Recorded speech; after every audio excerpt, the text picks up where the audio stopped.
10,000 world के last episode में हमने देखा था कि लिन फेंग सीओ गॉड से मिला था, जहां उसने स्पिरिचुअल लॉर्ड से लाए हुए ट्रेजर्स के बारे में उन्हें बताया और उसने एक स्पिरिचुअल लिक्विड की बोतल उन्हें दी थी। उन्होंने कहा था कि इसकी सहायता से हम एशियन गॉड को रिकवर कर सकते हैं, इस सहायता से फिर हमारे महाद्वीप का भाग्य बदल सकता है। 10,000 वर्ल्ड के एपिसोड 216 में हम देखते हैं सी लियो वहाँ एक पोर्टल ओपन करते हैं और फिर वह उसके माध्यम से एक केव के अंदर आ जाते हैं। वहाँ चारों ओर काफी ज्यादा बर्फ जमी होती है और सामने 3 लोग बर्फ में फ्रीज होते हैं। जियांग बताते हैं कि यह गोल्डन मार्शल गॉड ये नानटियान है और ये silver martial god Jiang Chen Feng है और साथ ही यह Li Shen Kong purple gold god of war से हैं। शीओ कहते हैं कि मेरे दोस्तों उठो, एक आउटर क्लैन ने हमारी दुनिया पर आक्रमण कर दिया है। यह सुनकर वह लोग अपने अपने आप को अवेक करने लगते हैं और फिर थोड़ी ही देर में वह लोग अनफ्रीज हो जाते हैं।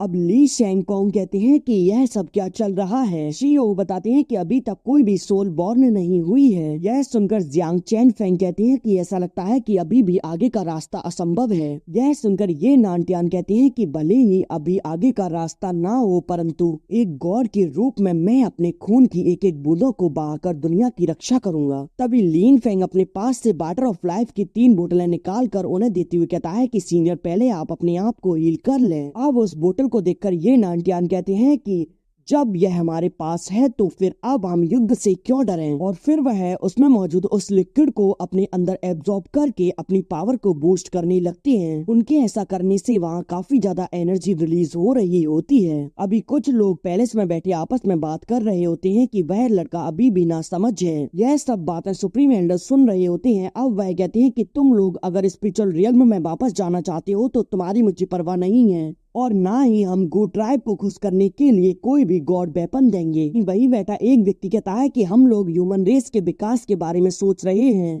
तुम अपने वुशेन टेम्पल की ओवरऑल सिचुएशन को देख लो, उसकी क्या हालत हो रही है। तभी दूसरा व्यक्ति कहता है कि हम सभी एक साथ मरने का इंतजार नहीं कर सकते। यह सुनकर सुप्रीम एल्डर कहते हैं कि तुम लोग स्ट्रॉन्ग ह्यूमन बीइंग होने के बावजूद भी आम लोगों की रक्षा नहीं करना चाहते, अपितु तुम लोग तो पैलेस को ही हथियाने की सोच रहे हो। यह कहकर वह गुस्से में अपनी पावर को रिलीज करते हैं। तभी एक और व्यक्ति कहता है कि इससे फर्क नहीं पड़ता कि तुम लोग क्या सोचते हो, लेकिन हम तो मानवता की आशा है। तभी वहाँ वही लोग आ जाते हैं जो कि पिछली बार डर कर भाग गए थे। अब उनमें से एक व्यक्ति कहता है कि सुप्रीम एल्डर तुम अभी भी जीवित हो। सुप्रीम एल्डर उन्हें देखकर कहते हैं कि ये लोग फिर से आ गए, मुझे मास्टर को सूचित कर देना चाहिए। और अब वह वहाँ से एक मैसेज भेज देते हैं। तभी वह व्यक्ति अपने आदमी की ओर इशारा करता है और अब वह व्यक्ति कहता है कि मुझे आशा है कि सुप्रीम एल्डर आप लॉर्ड को बाहर बुलाकर मैजिकल वेपन हाउस को ओपन करने के लिए कहेंगे, जिससे कि हम ह्यूमन इनहेरिटेंस को संरक्षित कर पाएं। यह सुनकर वहाँ बैठे बाकी लोग भी उन ट्रेजर्स का लालच करने लगते हैं और अब वह जोर जोर से आवाज लगाने लगती हैं। वह जगह हिलने लगती है और अब वहाँ ये नानटियान खुद आते हैं, जिनके पावर ऑरा से ही वह लोग पीछे हो जाते हैं। अब एक व्यक्ति कहता है कि क्या यह ट्रू गॉड है। तभी दूसरा व्यक्ति उनके चेहरे की तरफ देखकर कहता है कि ये नानटियान है। तभी एक व्यक्ति कहता है कि 9000 साल पहले का एशियन गॉड जाग गया, यह कैसे संभव है। मार्क्समैन नानटियान को प्रणाम करते हुए कहता है कि यह तो फर्स्ट जनरेशन के पैलेस मास्टर हैं। ये नानटियान एक व्यक्ति से कहते हैं कि मैंने सुना है कि तुम मिलिट्री अफेयर्स में शामिल होना चाहते हो। इस पर वह व्यक्ति कहता है कि अजीब मॉन्स्टर अटैक कर रहे हैं, इसीलिए मैं मैजिकल वेपन का चार्ज अपने हाथ में लेना चाहता हूँ, जिससे कि मैं अपने होमलैंड को प्रोटेक्ट कर पाऊँ। ये नानटियान कहते हैं कि अच्छा, जब तक तुम मुझ पर चालन चलते रहोगे तो फिर तुम पराजित हो जाओगे। वैसे तुम मिलिट्री अफेयर के मास्टर बन सकते हो, क्या तुम इसके लिए तैयार हो। और अब वह अपनी पावर से वहाँ 3 स्पिरिचुअल ब्लेड बनाते हैं, जिनसे वह उस पर अटैक कर देते हैं, जिससे कि वह लोग उन अटैक को नहीं रोक पाते और वहाँ घायल होकर नीचे गिर जाते हैं। ये नानटियान गुस्से में कहते हैं कि यदि कोई भी यहाँ गड़बड़ी पैदा करने की कोशिश करेगा तो फिर वह सीधे ही मारा जाएगा बिना दया के। अब एक व्यक्ति उस व्यक्ति को उठाता है। अब हम लिन फेंग को देखते हैं जो कि एक फ्लाइंग शिप की माध्यम से कहीं जा रहा होता है। तभी वहीं से एक लड़की गुजरती है जिसका पीछा कुछ लोग कर रहे होते हैं। तभी लिन फेंग उसे देखता है और अब ट्रू यू कहती है कि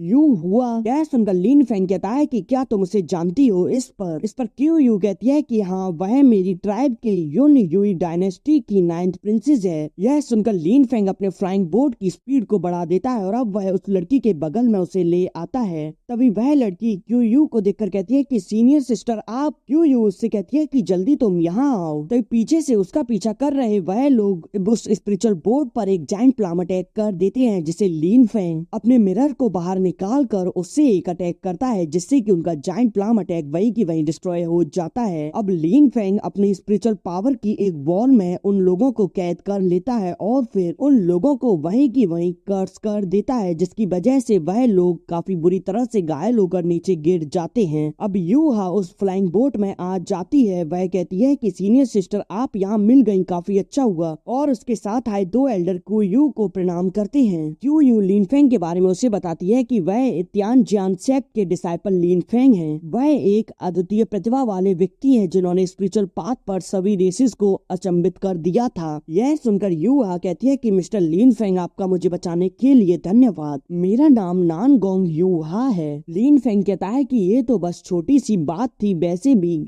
वे लोग कौन हैं जो कि तुम्हारा पीछा कर रहे थे। यह सुनकर यूआ कहती है कि वह स्पिरिचुअल रियल्म से आते हैं। उन्होंने कल अप्रत्याशित रूप से हमारे क्लैन के ऊपर दबाव डाल के हमारे मैजिकल वेपन को लेना चाहा और फिर तो और फॉरबिडन लैंड को ओपन करने के लिए भी वह दबाव डाल रहे थे। वे क्यू यू कहती है कि वैसे वे लोग किस रियल्म में थे। इस पर नानगोंग कहती है कि वह 9th लेवल के एक्स्ट्रा ऑर्डिनरी रियल्म में थे। तभी साउथ यान कहता है कि केवल एक्स्ट्रा ऑर्डिनरी रियल्म मेरे मास्टर तो उन लोगों को अपने एक उंगली के झटके से डिस्ट्रॉय कर देंगे। यह सुनकर वहाँ खड़े वह एल्डर भी अचंभित रह जाते हैं। वह सोचते हैं कि क्या यह व्यक्ति इतना पावरफुल है। तभी क्यू या लिन फेंग से कहती है कि जूनियर ब्रदर अब आपको डिवाइन रियल्म में ब्रेक थ्रू कर लेना चाहिए। लिन फेंग कहता है कि स्पिरिचुअल रियल्म की वह लिटिल स्पिरिट अत्यधिक आकर्षक है, उन्हें इसे प्राप्त करने नहीं दे सकते। चलो अब हम चलते हैं यून डायनेस्टी की ओर। और अब वह अपने फ्लाइंग बोट को युन युई डायनेस्टी की ओर ले जाने लगता है। यह एपिसोड यहीं एंड हो जाता है।